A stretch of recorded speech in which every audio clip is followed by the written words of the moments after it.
ተዋህዶ መሸሸጊያዬ ኦርቶዶክስ መጠለያዬ ሰላምሽ ከፍ ይበልልኝ እናቴ ሁሌም ኖሪልኝ ሰላምሽ ከፍ ይበልልኝ እናቴ ሁሌም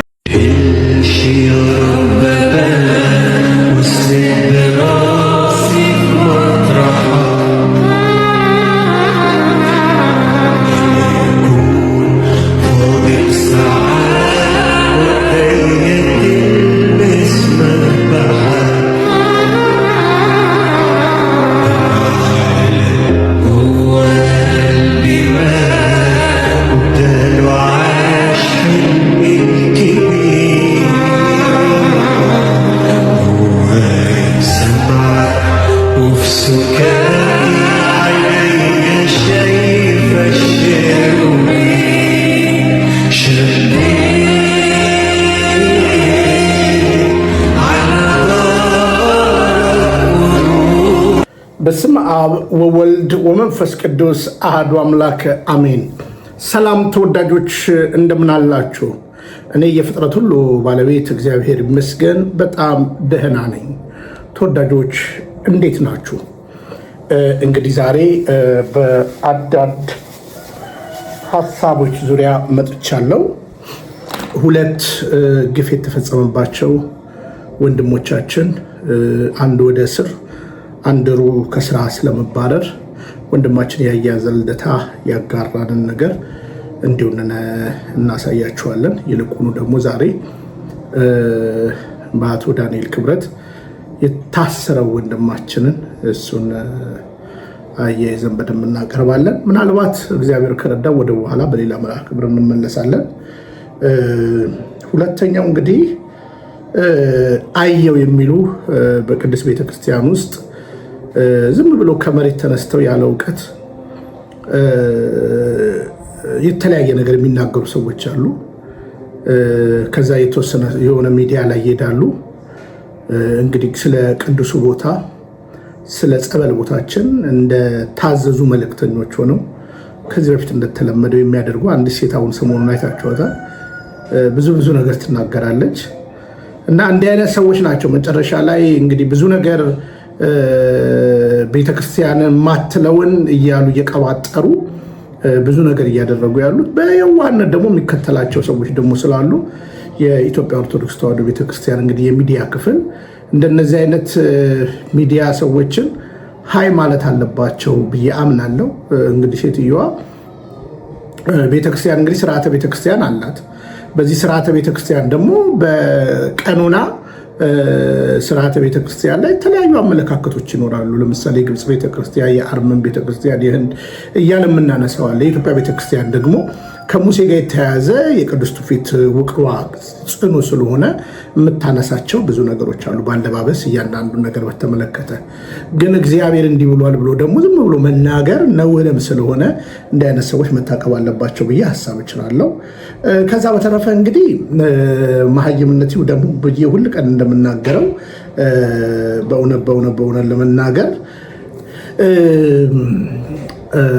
ሉትራናውያን ከፕሮቴስታንቱ ጋር እርስ በርስ እርዳታውን እንጂ ስንዴውን እንጂ ትምህርቱን እንኳን እነዚህ ቲክታክ ላይ ያሉ ዋናዎቹ ማያውቁትም ብዬ ተናገሩ ያለው። በዚህ አጋጣሚ እንግዲህ እስራኤልም በጎበኘው ጊዜ፣ ጣሊያንም በጎበኘው ጊዜ፣ ግብፅም በጎበኘው ጊዜ ፕሮቴስታንት የሆኑ ሰዎች እንዲህ አይነት እድል ቢኖራቸው በንጹህ ሕሊና ቢማሩ ኖሮ ብዙ ለውጥ ያመጣሉ ብዬ አስባለሁ። እና ያለመማር ጉዳይ ነው፣ ያለማወቅ ጉዳይ ነው። እቺ ቤተክርስቲያን እንግዲህ በየጊዜው ትፈተናለች እና ፈተናዋን አክኖል እውቅና እንደሰጠችው ያክል የሚያወሩት ወሬ አለና እንግዲህ እያንዳንዱ ነገር በስቴፕ እመጣለሁ።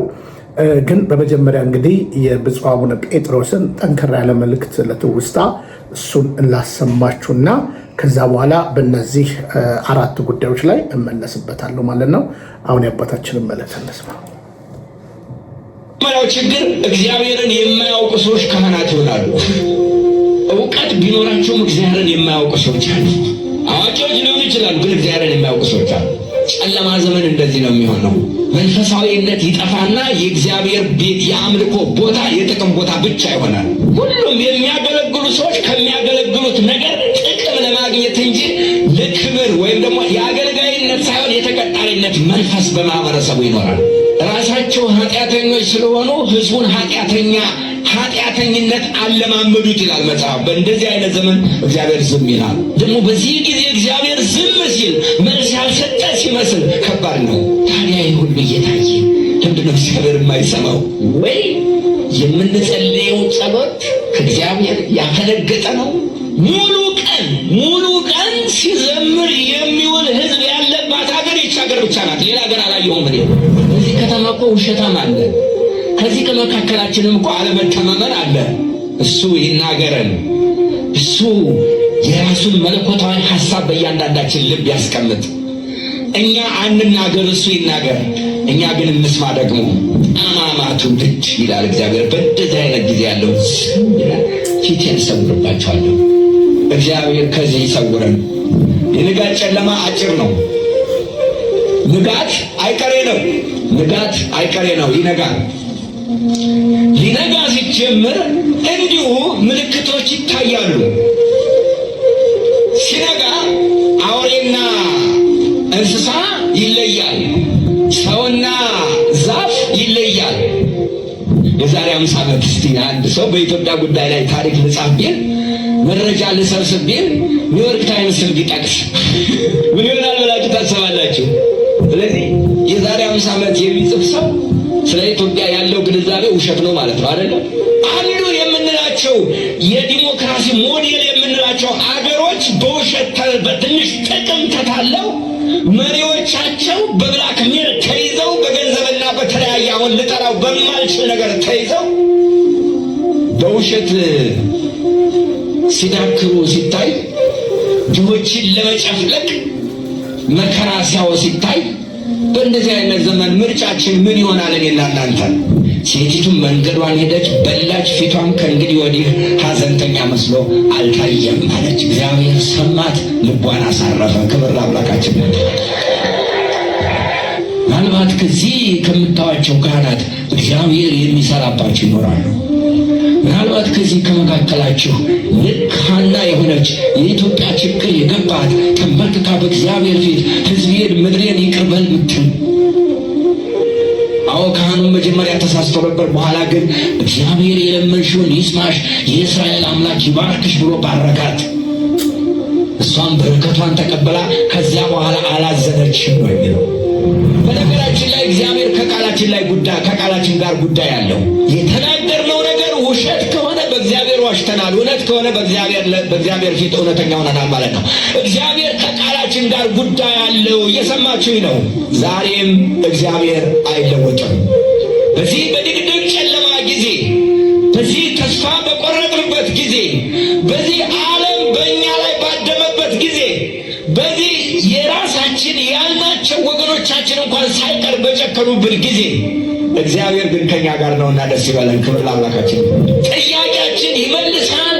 እዚህ ዛሬ ሌሊት ተነስተው እስከ ቀን ድረስ የዋሉ እናቶችን እንባ እግዚአብሔር ይመለከታል። ምናልባት ችግር ካለባችሁ የምታረጉትን ነገር በቅንነት አድርጉ። እግዚአብሔር ይሰማል። በእግዚአብሔር ፊት እውነተኞች እስከሆነ ድረስ ይሄ ጨለማ ይወገዳል። እናም ደግሞ ይነጋል። ሲነጋም ደግሞ እኛ ኢትዮጵያ ወደ ከፍታ ትሄዳለች። ያ በእኛና በእግዚአብሔር መካከል የሚደረግ ውልና ስምምነት ነው። ያለብን ችግር ሁሉ ከእግዚአብሔር ምሕረት በላይ አይደለም። ሕይወት በጨለማና በብርሃን መካከል ላይ ያለችው ግን ጨለማ አጭር ነው፣ ያልፋል።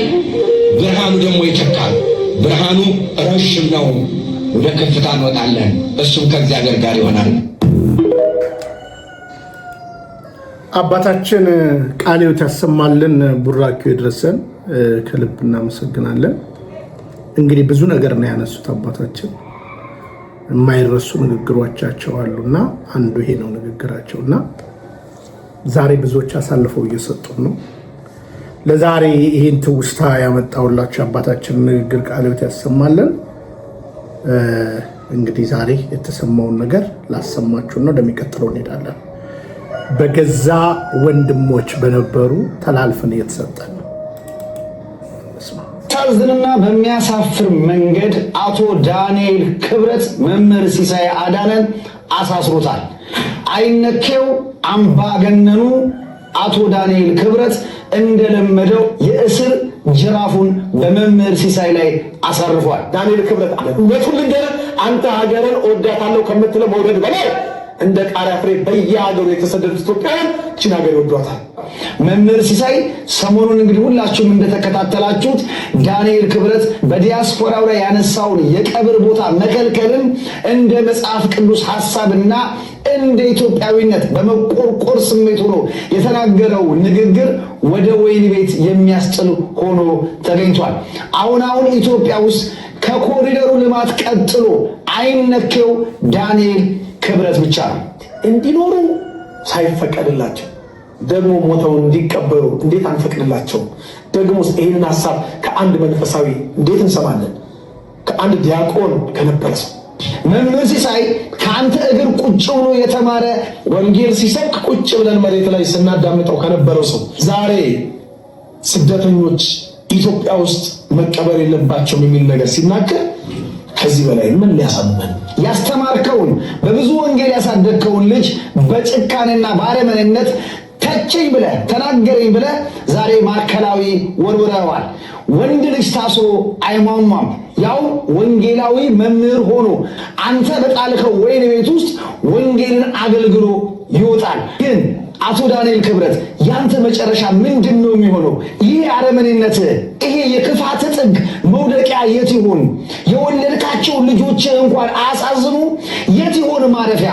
እመነኝ፣ ዛሬ ጥላ የሆንከው የተሸሸክበት ያ ማንነት ይክድህና ህዝብ ላይ ትወድቃለህ። ህዝብ ደግሞ ትክክለኛውን ፍርድ ይሰጣል። መምህር ሲሳይ አዳነ የምትወዳት ወላዲት አምላክ ካንተ ጋር ትሁን። መታሰር ለኛ ለኦርቶዶክሳውያን የዛን ያህል የሚከብድ ጉዳይ አይደለም። ወንጌልን ያስተማረ መምህር 5 ኪሎ የምታውቀው መምህር 4 ኪሎ ወንበር ላይ ሆኖ ዛሬ አንተን ወይን ቤት ጥሎሃል። ጊዜ ፈራጅ ነው። ዳንኤል ክብረት እግዚአብሔር አንተን ሲያዋርድ ሁላችንም ባይናችን እናያለን። ለነገሩ መምህር ሲሳይን ማሳሰር ለአንተ ቀላል ነው። ለብፁዓን አባቶች የማትመለስ ቅዱስ አባታችንን ከፍ ዝቅ አድርገህ የተሳደብክ ነውረኛ ነህ። ስለዚህ ይሄን ማድረግ የሚገርም አይደለም። ሁላችሁም ኦርቶዶክሳውያን ለመምህር ሲሳይ አዳነ ጸልዩለት። ማንም እስር ቤት ገብቶ የቀረ የለም። ትወጣለህ። እግዚአብሔር ክንዱን ያሳያል። ድንግል ማርያም በምልጃዋ አትለይም። ወንድማችን ያያ ዘልደታ ከልብ እናመሰግናለን። ቃልዎት ያሰማልን። እንግዲህ መምህር ሲሳይ በእውነት መታሰር ስለ እውነት ግልጽ ነው። ቀደም በመግቢያ ላይ እንዳሰማዋችሁ የአባታችን ቃል የተናገሩትን እቺ ቤተክርስቲያን እንግዲህ አንድ ቀን ዘመን ይመጣላታል። ዞሮ ዞሮ ግን አሁን እንደነዚህ አይነት ወንድሞቻችንን በእውነት ዲሞክራሲን እከተላለሁ በምትባል ሀገር ውስጥ ቁጭ ብለው ለምን ተናገርከኝ ብሎ ወደ ከርቸሌ መጣል ነውር እና ነውር ብቻ ሳይሆን አሳፋሪም ድርጊት ነው። ለምን? የመናገር ነፃነት የሚለውን ስለሚጣረስ ማለት ነው። ስለዚህ ብዙዎች እየታሰሩ ነው፣ ብዙዎች ተላልፈው እየተሰጡብን ነው። ስለዚህ ወንድማችን እንግዲህ በተናገረው ሀሳብ የዳንኤል ክብረትን ሀሳብ ስለተቸ ወደ እስር ቤት ሊጣል ችሏል። ያ ብቻ አይደለም እንግዲህ የስፖርት ጋዜጠኛው በእውነት ለመናገር እኔ በጣም ቀንደኛ የአንድ ክለብ ደጋፊ ነኝ ብሎ ተናገረ። አሁን እንሰማዋለን። ያንን በማለቱ ከዛ በኋላ ቀልድ አላቅም ማገባት ኦርቶዶክሳዊት ናት ደግሞም የማንቸስተር ደጋፊ የሆነች ብሎ በጽኑ አቋሙን ሲያንጸባርቅ ድርጅቱ በዘበኛ እንዳይገባ ከልክሎታል። እነሆ እንስማ።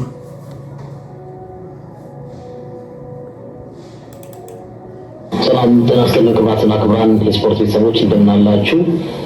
በኦርቶዶክስነት መከተልን ምክንያት በማድረግ እንዲሁም በሃይማኖት ያለኝን አቋም ባለፈው በወጣው የካውንስል ምክር ቤት ደብዳቤ ምክንያት ማንጸባረቄን ተከትሎ የትርታ ኤፍኤም ጊዜያዊ ስራ አስኪያጅ ወደ ስራዬ ገበታ እንዳልገባ በጥበቃ እንዳባረረችኝ መናገር ወዳለው እንደሰማችሁት ይህ ኦርቶዶክሳዊ ወንድማችን የማንቸስተር ደጋፊና ኦርቶዶክሳዊ የሆነች ሴት ነው ማግባት የምፈልገው ስላለ ብቻ ከስራ ገበታው ላይ ተባሯል። አንድ ነገር ማለት የማንቸስተር ደጋፊ ከሆነች ማለት ከስራ ያባረረ ከስራ ሊያባር የሚችለው ኦርቶዶክስ የምትለው ቃል ብቻ ናት። በእርግጥ ኦርቶዶክሳውያን በማተባቸው ተለይተው በሃይማኖታቸው ተመርጠው በሚገደሉባት አገር ላይ ኦርቶዶክሳዊ ወጣት ነው የማገባው ስላለ ከስራ መባረሩ ሚዛን ላይ ደፋ ይችላል። ነገር ግን እንታገላቸዋለን። ጋይስ ይህን ቪዲዮ በደንብ ሼር፣ ኮፒ ሊንክ አድርጉልኝ። አንደኛ የኢትዮጵያ መገናኛ ምክር ቤት የምትባሉ የአይምሮ ስንፈት ያለባችሁ የአጋንንት ጥርቅም በምን ደረጃ በምን ሚዛን ነው ይሄ ስተት ነው ብላችሁ አምናችሁ ልጁን አጋልጣችሁ የሰጣችሁት? አሉላ ኦርቶዶክሳዊ ነው፣ ሊያገባ የሚገባው ኦርቶዶክሳዊ ነው። ምኞቱን ፍላጎቱን የተናገረውም ደግሞ ተጠይቆ ነው። ሌላው ሁለተኛ ትርታ ሬዲዮ፣ በትርታ ሬዲዮ ላይ የተጠራቀመ ጠቅላላ ኦርቶዶክሳዊ ጠል መሆኑን ባሉላ አውቀነዋል። ትርታ ሬዲዮን ኦርቶዶክሳውያን ምን ማድረግ እንዳለባችሁ ለእናንተ አልናገርም። ነገር ግን በትርታ ሬዲዮ ላይ ኦርቶዶክሳዊ ሆናችሁ ማተብ አስራችሁ ምርትና አገልግሎታችሁን በትርታ ሬዲዮ ላይ ስፖንሰር የምታደርጉ እናንተ እግዚአብሔር አምላክ አይለመናችሁ። ይህንን ካላስተካከለ ትርታ ሬዲዮ አሉላን ወንድማችን ኦርቶዶክሳዊ ይቅርታ ጠይቆ ወደ ስራው ገበታው ካልመለሰ በትርታ ሬዲዮ ላይ ምርትና አገልግሎታችሁን የምታስተዋውቁ ስፖንሰር የምታደርጉ ገንዘባችሁን የምታፈሱ ኦርቶዶክሳውያን ባለማተቦች ገንዘባችሁን ሰብስቡ፣ ከትርታ ሬዲዮ ጋር ያላችሁን የውል ስምምነት ቀደዱ። ምክንያቱም ትርታ ሬዲዮ ኦብቪየስሊ ኦርቶዶክሳዊ ጠል ተቋም መሆኑ አውቀናል ማለት ነው። ሶስተኛ ወንድማችንን አሉላን በጥላቻ ከትርታ ሬዲዮ እንዲባረር ያደረገችው የትርታ ሬዲዮ ጊዜያዊ ስራ አስኪያጅ ወይዘሮ ሳራ ሞገስ ትባላለች። ጋይስ የዚችን ሴትዮ ፎቶ በውስጥ መስመር እንድትልኩልኝ እለምናችኋለሁ፣ እማጸናችኋለሁ። አንቺ ጊዜያዊ ስራ አስኪያጅ ነሽ። ቋሚ ለመሆን ግን አንድ ኦርቶዶክሳውያን ላይ በቀን አይናችን እያየ ከስራ ገበታው ላይ አባረሽው። ቋሚ ስራ አስኪያጅማ አትሆኝም። ይሄን ድርጊትሽን አቁመሽ ወንድማችን አሉላ በአስቸኳይ በዚህ 1 እና 2 ቀን ውስጥ ወደ ስራ ገበታው የማትመለሽ ከሆነ በፎቶና በቪዲዮ እንመጣልሻለን። አራተኛ የትርታ ሬዲዮ ባለቤት ወይም ደግሞ ከፍተኛ ድርሻ ያለውት ወይዘሮ ሳምራዊት የራይድ ታክሲ ባለቤት እስከዛሬ ድረስ በጥሩ ጎን በበጎ ስራ በመልካም ትሩፋቶት ነው የምናውቀው። ቤተሰቦትን ደግሞ ጠንቅቀን እናውቃለን። ኦርቶዶክሳዊ የሆኑ የካህናት የአገልጋይ ቤት እንደሆነ ታዲያ ወይዘሮ ሳምራዊት አሉላ ወንድማችን ኦርቶዶክሳዊ ሴት ነው ማግባት የምፈልገው ስላለ ብቻ እርሶ በከፍተኛ ባለድርሻነት የሚመሩት እንደውም ባለቤት ማለት ይቻላል። ታዲያ አንድ ኦርቶዶክሳዊ ወጣት ኦርቶዶክሳዊ ሴት ነው ማግባው ሲል ከእርሶ ድርጅትና ተቋም ሲባረር ምንድነው መልሶት? ወይዘሮ ሳምራዊት ምንድነው መልሶት? ከእርሶም ይህን ነገር እንጠብቃለን። ወይዘሮ ሳምራዊት ይስሙኝ፣ እርሶም ቢሆኑ በዚህ ጉዳይ ላይ ጣልቃ ገብተው ወንድማችን አሉላ በኦርቶዶክሳዊነቱ ያጣውን የሥራ ቦታ እንዲመለስ በፍቅርና በትህትና እንጠይቃለን። ምክንያቱም ኦርቶዶክሳዊ ሴት ማግባት ወንጀልም ኃጢአትም ስላይደለ ከእርሶ ብዙ ነገር እንጠብቃለን። ኦርቶዶክሳውያን ሁላችሁም በዚህ ጉዳይ ላይ ድምፅ እንድትሆኑ እጠይቃችኋለሁ። ወንድማችን አሉላ አይዞ ከጎንንን ያለነው በርታ፣ በሃይማኖትም እንደማትደራደር ቆራጥ ኦርቶዶክሳዊ እንደሆንክ እናውቃለን። እናመሰግናለን። እንግዲህ ዲቴል ስለ ሚዲያው አላውቅም፣ እንዳልኳችሁ እኔ ሩቅ ነኝ ከአንዳንድ ሚዲያዎች።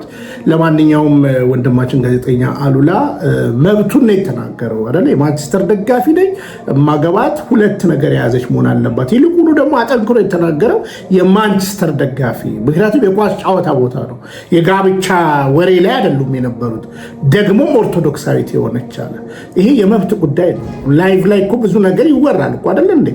ብዙ ብዙ ብዙ ብዙ የግል ባህሪ ጭምር ይወራል። በድካም በብርታት የምናነሳቸው ብዙ ነገሮች ሊኖሩ ይችላሉ።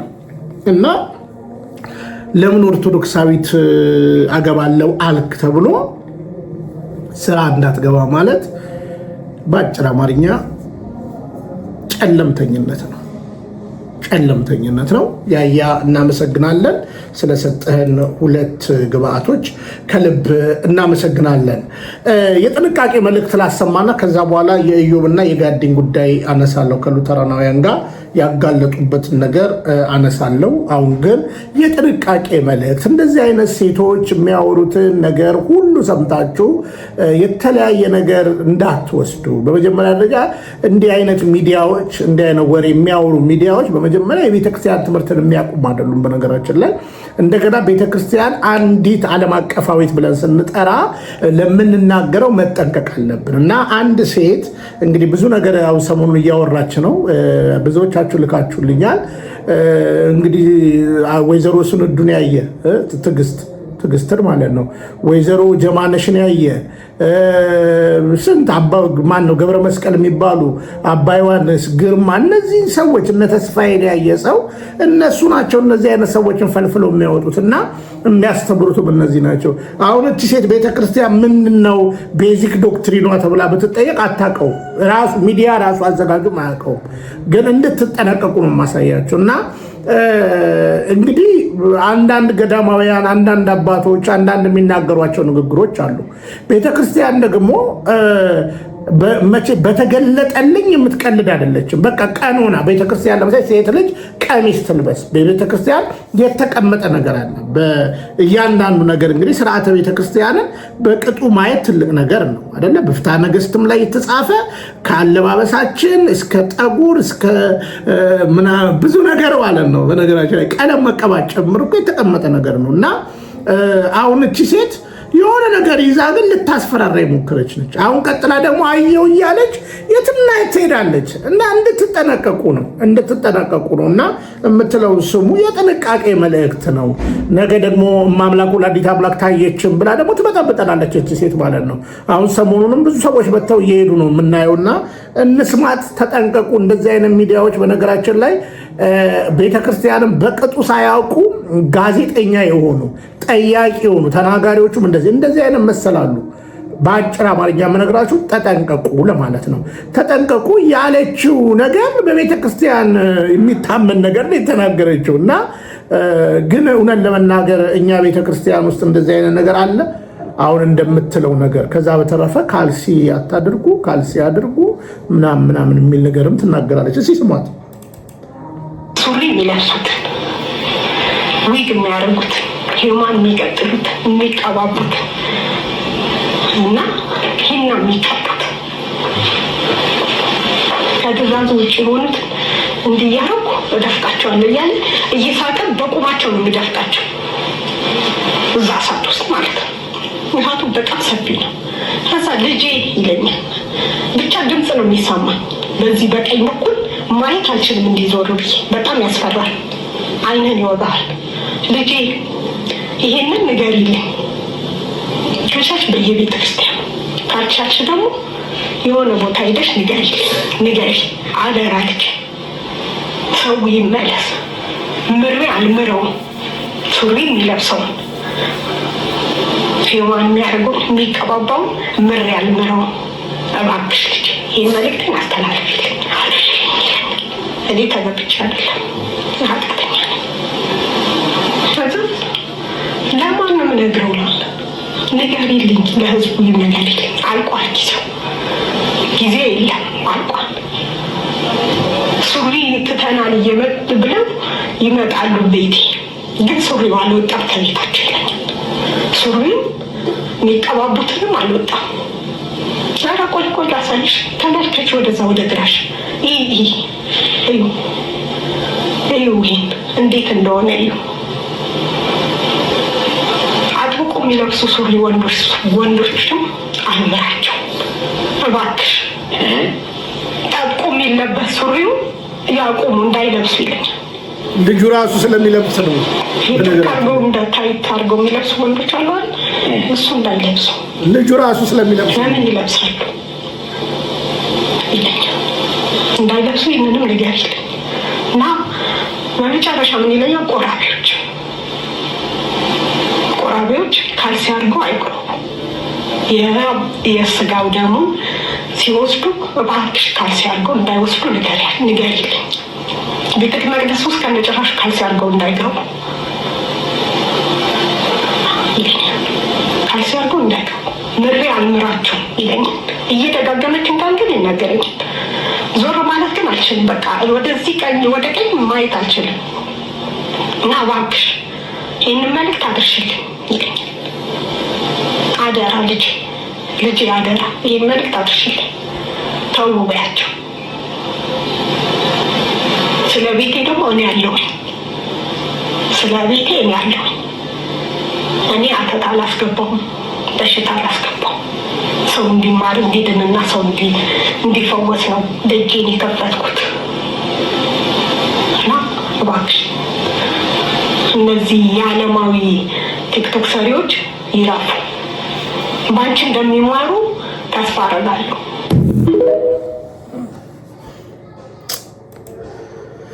የሰማዕቱ በረከት ይደርብን። እንግዲህ ሰዎች ተላክም ብለው ነው የሚመጡት ብዙ ጊዜ እና አሁን እቺ ሴት እኔ ሌላ ምንም ብለው ነገር የለም፣ ሳትጨልል ድረሱላት። እንግዲህ አሁን ብዙ ጊዜ ችግሩ ተልክ ያለው እያሉ የሚወጡ ሰዎች ነው የሚበጠብጡን። እንግዲህ ያው ይሄ የማን ውጤት እንደሆነ ታውቃላችሁ። የነ ግርማና የነ ተስፋዬ ውጤት ነው ባይደወይ በነገራችን ላይ። ከዛ በተረፈ ግን ስርዓተ ቤተክርስቲያንን ማየት ትልቅ ነገር ነው። ቤተክርስቲያን ነጭ ልበሱ ስትል፣ ቤተክርስቲያን ቀለም አትቀቡ ስትል ማየት ነው፣ ዛሬ አይደለም። ከዛ በተረፈ ግን ሲኦል ያስገባል የሚል ነገርን ረጋ ብለሽ ብታይ እናቴ፣ ሳታብጂ ረጋ ብለሽ ብታይ እናቴ። እነዚህ ሚዲያዎቹ ሽቀላ ላይ ናቸው ያሉት። ባይደዌ እኔ አሁን እቺ ሴት የሰማችሁን ነው እንትን የምትለው ከነ ተስፋ የሰማችሁ። እንግዲህ አንዳንዶቹ እዛ እኮ እንግዲህ በርሜል ጊዮርጊስን እኮ ወደ ፊልም ቤት እኮ አድርገውታል። በነገራችን ላይ አብዛኞቹ ፊልም ቤት አድርገውታል፣ ቅዱሱን ጸበል ቦታ ማለት ነው።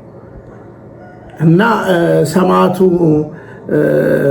መቀለጃ ቀድመው እንግዲህ የሚያሳዩቸው የሚነግሯቸው ነገሮች አሉ። የሚነግሯቸውን ነገሮች ጠብቀው ነው እነዚህ ሰዎች እንትን እና መልእክተኛው መጥቻለሁ ብላለች። እንግዲህ ሌላ ስንዱ ደግሞ መታብናለች ማለት ነው።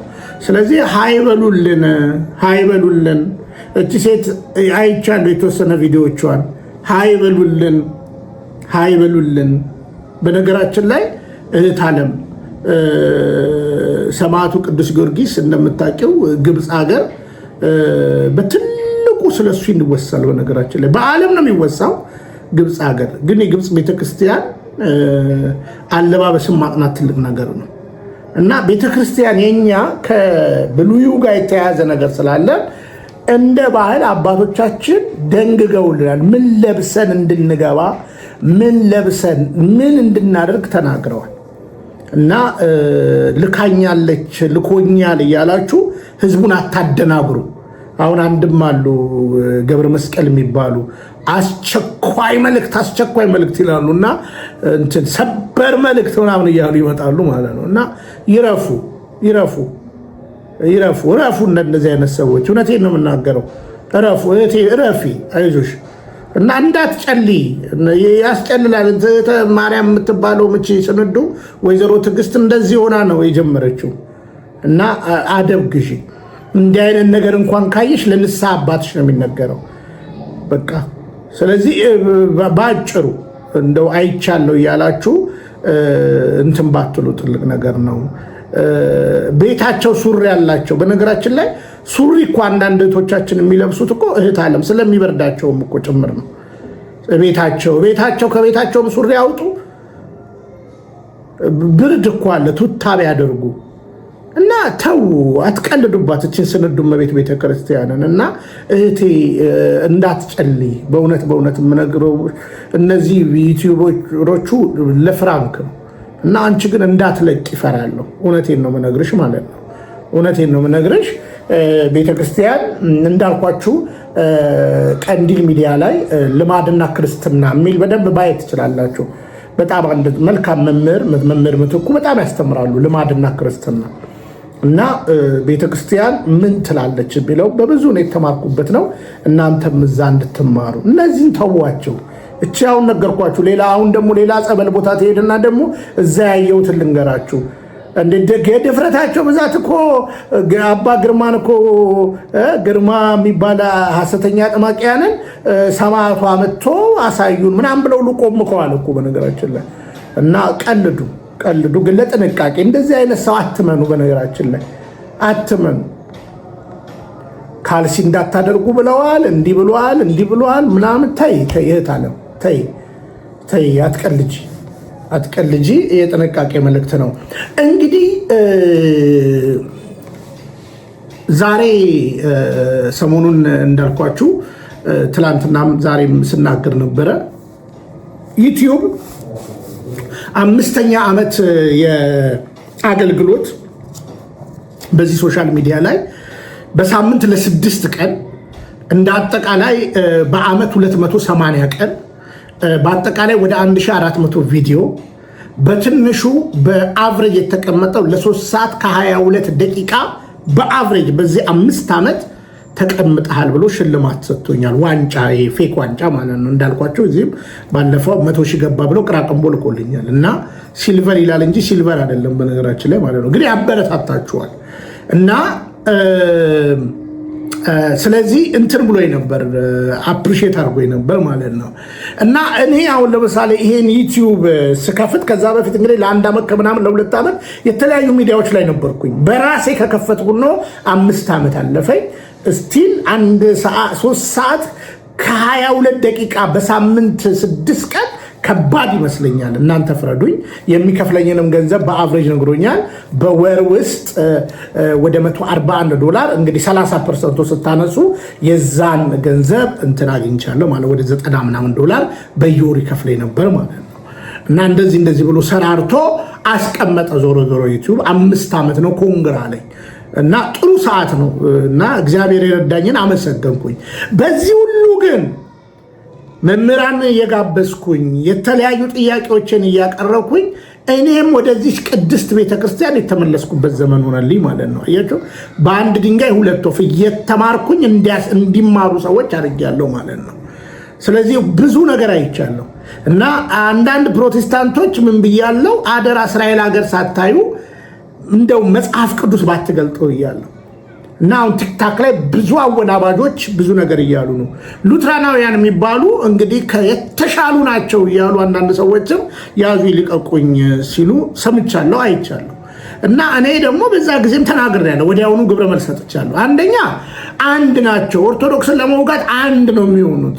በመጀመሪያ ላይ ትምህርትና የኢትዮጵያ ሉትራናውያን የተለያዩ በኢትዮጵያ ያሉ ፕሮቴስታንቶች እርዳታውን እንጂ ትምህርቱን አይደለም የተቀበሉት ብዬ በጽኑ ተናግሬያለሁ። እና በዚህ እውነት ውስጥ እንግዲህ ጠንከር ያሉ ነገሮች እናነሳለን ማለት ነው። እና ወንድማችን ኢዮባ ሲያፋጥጣቸው እንዲሁም ደግሞ ጋዴ ሲያፋጥጧቸው ያለውን ነገር አይተን እንጨርሳለን።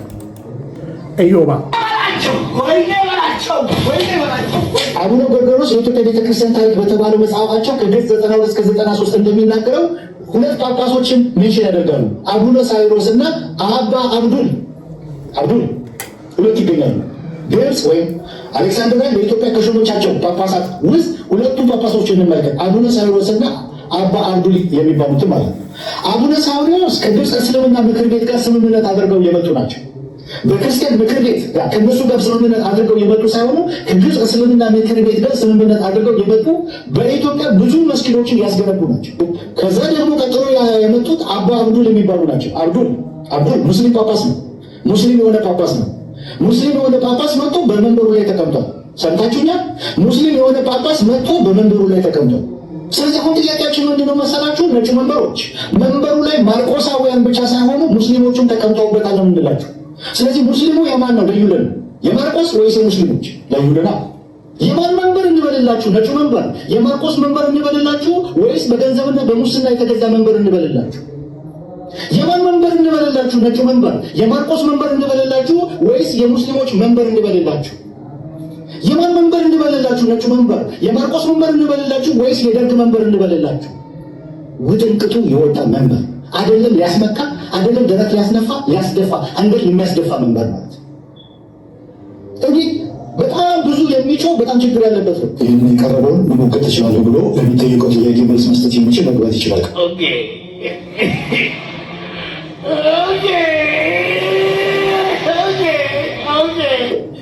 ጳጳሱ ሙስሊም ናቸው? ኢዮሴ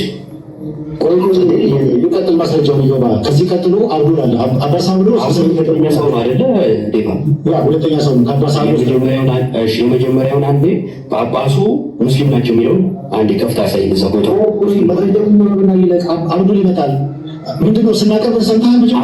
ሄዳለን ችግር የለውም። አባሳ ምንድን ያለ እኔ ከፍቼ ነው እየጠበቅኩ ያለው። አባሳ አሁን ሙስሊም ናቸው ብለው ነው የመጡት። አባሳ ብያለድላ ያቀረብኩት አብዱልን ነው ያቀረበው። ጳጳስ ሙስሊም ናቸው ወይስ አይደሉም?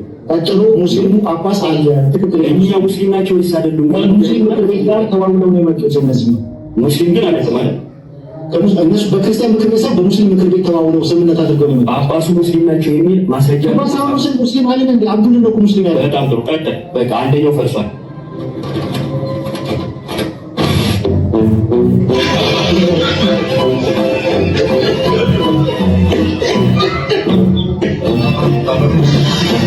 አሁን እዚህ ጋር የምን አቀባበል ተደረገለት ነው የሚባለው? የጳጳስ አቀባበል ተደረገለት ይላል።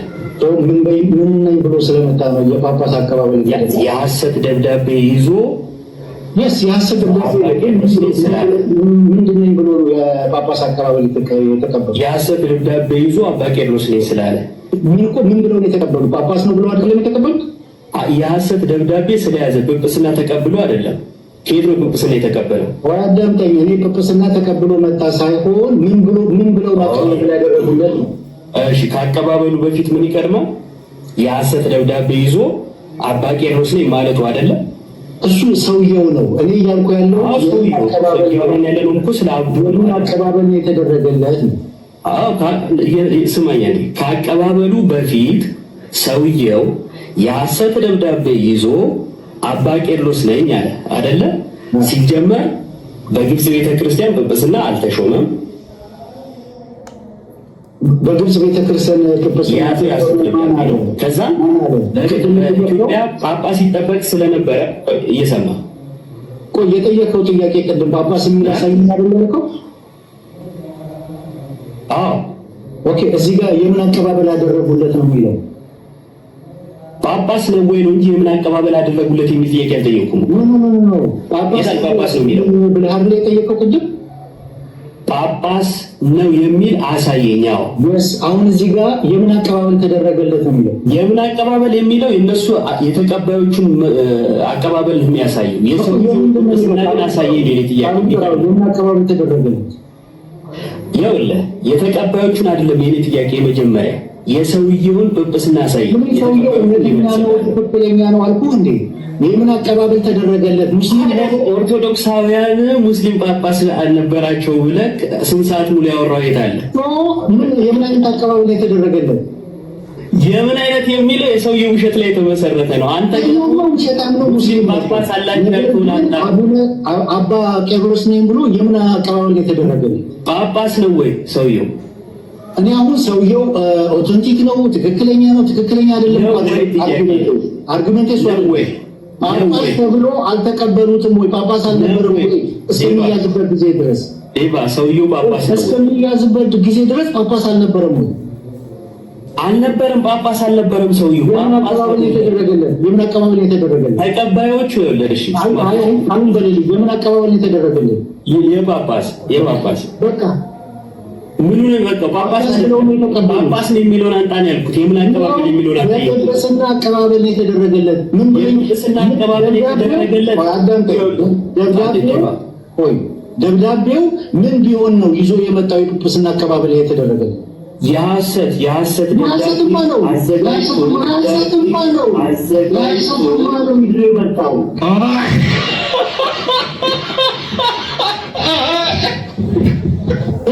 የሐሰት ከሆነ እስካሁን ጳጳስ ሙስሊም ጳጳስ ነበራቸው ያልከው ውሸት ነበር ማለት ነው። በዚህ ቢያበቃ ጥሩ ነበር። እያንዳንዳችሁ ወደ ቤታችሁ ትሄዱ ነበር። ሌላ አለ አታምታታም ስልክ ብራዘር አታመጥ። ሉተር የእግዚአብሔር ሰው ነው በሚለው የውይይት ጥሪ ትቀበለኛለህ ወይ? ለምንድን ነው የምገባው? በዛ በጣም ብዙ የሚጮህ በጣም ችግር ያለበት ነው።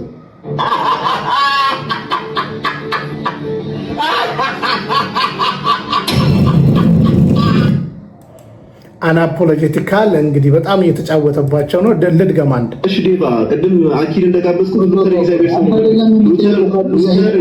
ሰው ነው በሚለው ውይይት መግባት ትፈልጋለህ? ውይይት ተቀበለኝ። የውይይት ጥሪ ያቀርብ። ሉተር የእግዚአብሔር ሰው ነው በሚለው የውይይት ጥሪ ትቀበለኛለህ ወይ? ለምንድን ነው የምገባው? በዛ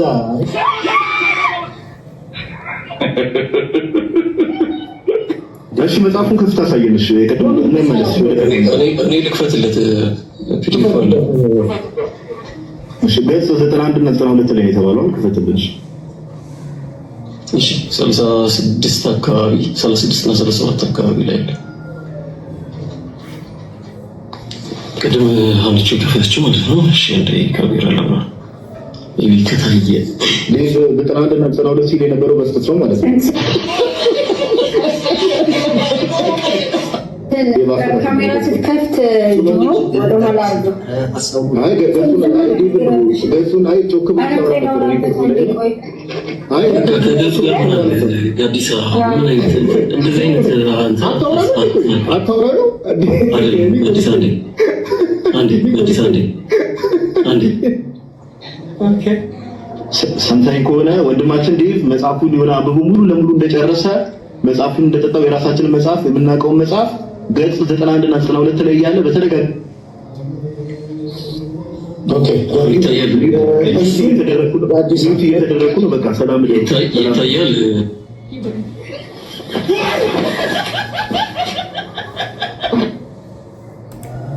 ከልብ እናመሰግናለን ኢዮባና ጋዲሳ ገብታችሁ እንግዲህ ይሄን እውነት ስለገለጣችሁ እናመሰግናለን። በነገራችን ላይ እኔ አንዱን ልንገራችሁ። እኛውን ለምሳሌ ያሬድን፣ ዶክተር ተስፋዬ ሮበሌን፣ እነ ማሙሻ ፈንታን አጠንክረን እየሰራ ነው። እነሱም አያውቁትም። በነገራችን ላይ አያውቁትም። ለምሳሌ ወደ ግብፅ ሀገር ብትሄዱ በእውነት ለመናገር በአሁኑ ሰዓት እንግዲህ መንበረ ማርቆስ አሌክሳንድሪያ ነበረ። አሁን ካይሮ ላይ ነው ያለው።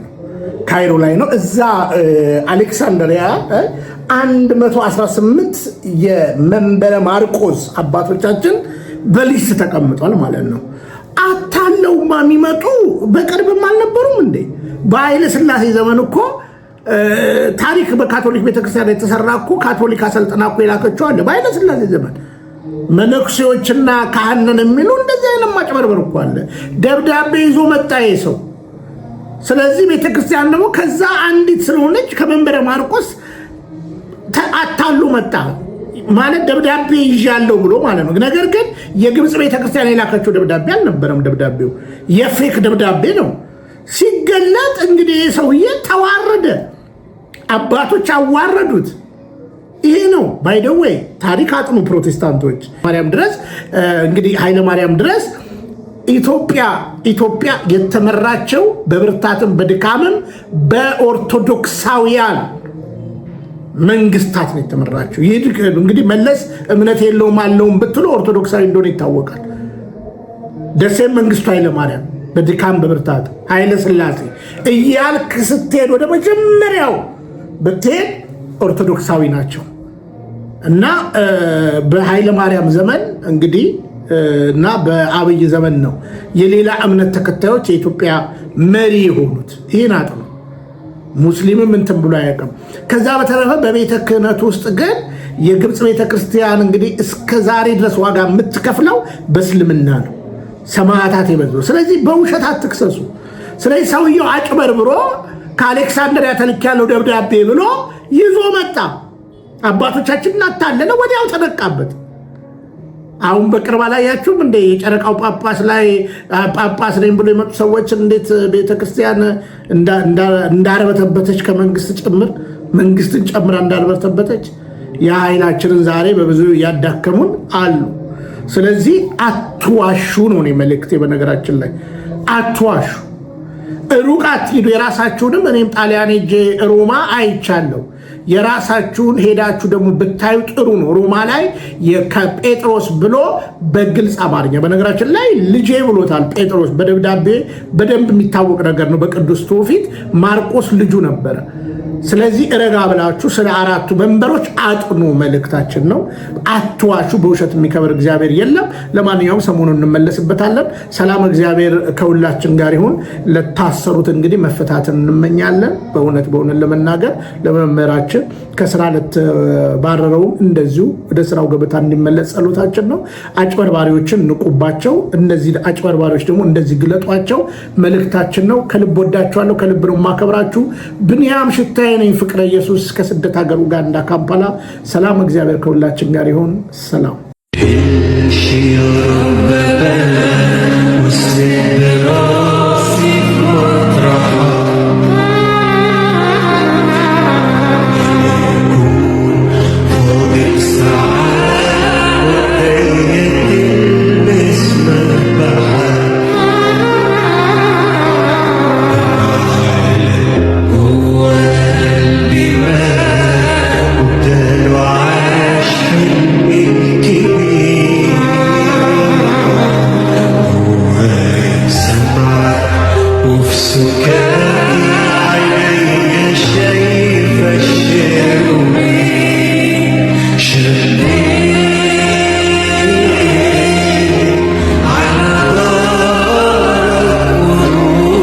ተዋህዶ መሸሸጊያዬ ኦርቶዶክስ መጠለያዬ ሰላምሽ ከፍ ይበልልኝ እናቴ ሁሌም ኖሪልኝ ሰላምሽ ከፍ ይበልልኝ